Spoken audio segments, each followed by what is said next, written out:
Buenas, mi nombre es Rosela Morales Robles y hoy les voy a hablar acerca de los tipos fundamentales del Estado, históricos del Estado. Inicialmente con el Estado despótico del Estado antiguo oriental. El Estado despótico es caracterizado por la persona que a su autoridad absoluta dominante y sin ningún control constitucional no limita por ninguna ley, así con tal de la ausencia de los derechos y los denominados que ejercía su poder. El Estado teocrático es un gobierno ejercido directamente por Dios o sometido a las leyes divinas a través de sus ministros o representantes. Porque el derecho, ahora, porque el derecho fue un rasgo característico del Imperio Babilónico. Esto debido al hecho del intercambio comercial debido a la posición geográfica donde se encontraba. ¿Por qué el imperio persa se destacó por su despotismo acentuado? Esto fue ya que el rector de los pueblos, muy diferenciados entre sí, el sátrapa era el encargado de la recaudación de los tributos y su conducta era vigilada por los funcionarios nombrados al efecto orientales. El despotismo jamás estuvo tan acentuado que impidiese la existencia de un orden jurídico o la práctica misma del procedimiento democrático. ¿En qué se fundamentaba la llamada democracia ateniense? Ella estaba fundamentada más que todo en, en el funcionamiento del parlamento llamado la eclesía, que era la asamblea eminentemente popular, donde se reunían 4 veces al mes y que en ella participaban por derecho propio todos los ciudadanos, ya que estos tenían acceso, ya que era una forma democrática. ¿Cómo estaba organizado el poder público en la polis? Bueno, se encontraba básicamente la organización de los poderes públicos en las ciudades era semejante. Habrían 3 órganos políticos como era la asamblea, el consejo y los magistrados. Estas instituciones constituían desde los tiempos de Homero el mejor medio para evitar el exceso del poder personal. En la base existía la asamblea de los ciudadanos que teóricamente hacían parte de la soberanía. ¿Cuáles fueron las limitaciones ahora de la democracia griega? Bueno, la democracia griega, ¿en qué estaba fundamentada la llamada democracia ateniense?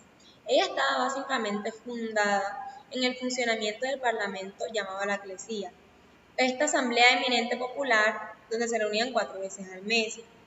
¿Cómo estaba organizado el poder público?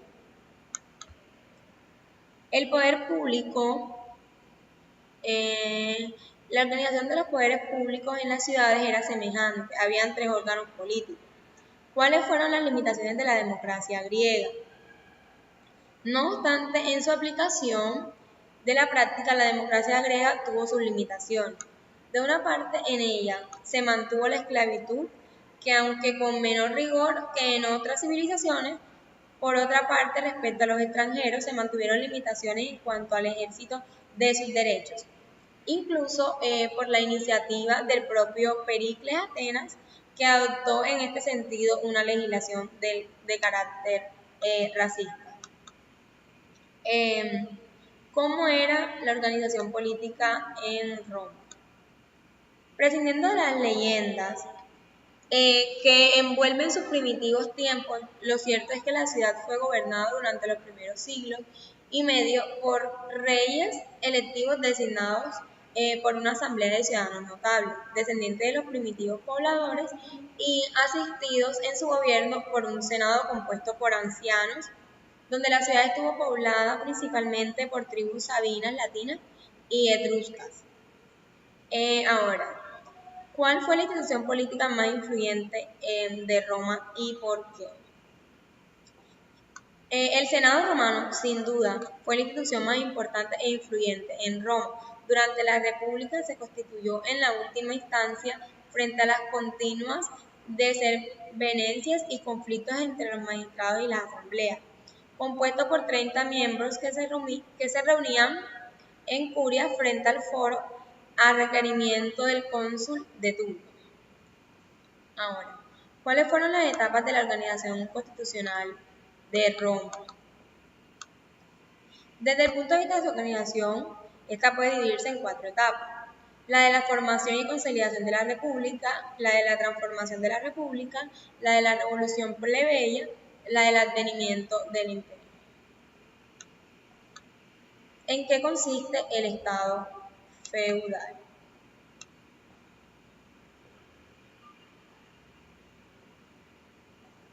El Estado feudal. El Estado feudal, más que todo, consiste en... el feudo consistía normalmente en un terreno, pero podía consistir también en un castillo, o un cargo, o una función, donde debía beneficiarse del feudo sin alterar la sustancia o disminuir su valor, y debía destinar parte del usufructo para prestar el auxilio económico que necesitaba el señor. Porque se dice que el feudalismo es una forma de relación económica autocrática. El feudalismo implicaba, además de un esquema político y social, también un esquema económico.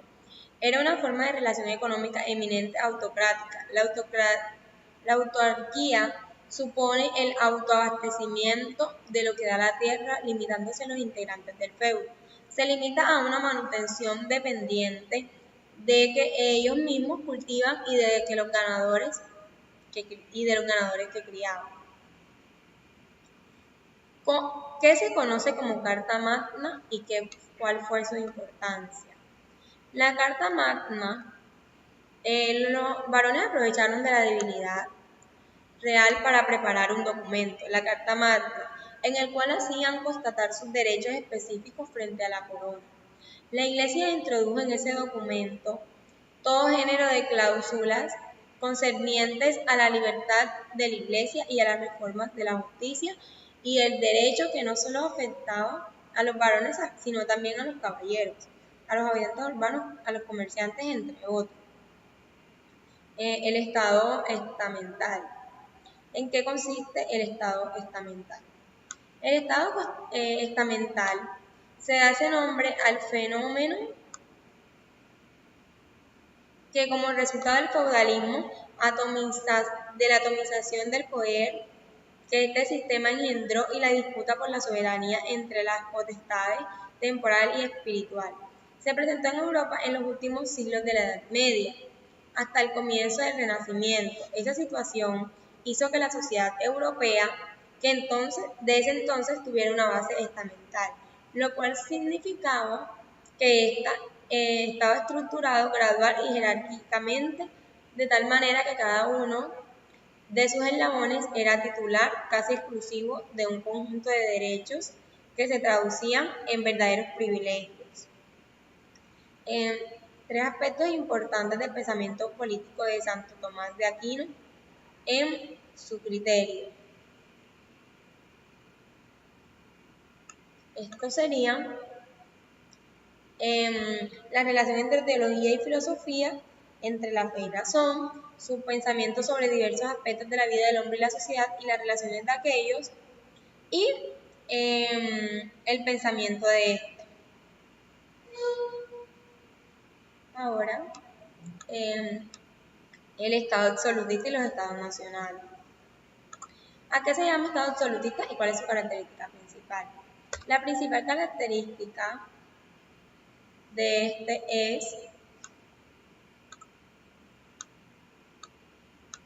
es más que todo el régimen político y social que imperó en los grandes estados europeos entre los siglos XVI y XVII y que se caracterizó por la concentración con base en la teoría del derecho divino de los reyes, de todos los poderes públicos, en manos de los monarcas, la administración, la legislación, la justicia y la tributación del ejercicio.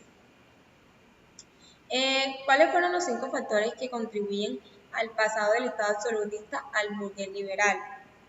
En este proceso intervinieron diversos factores de tipo económico, social, cultural, político y religioso que de tal forma influyeron.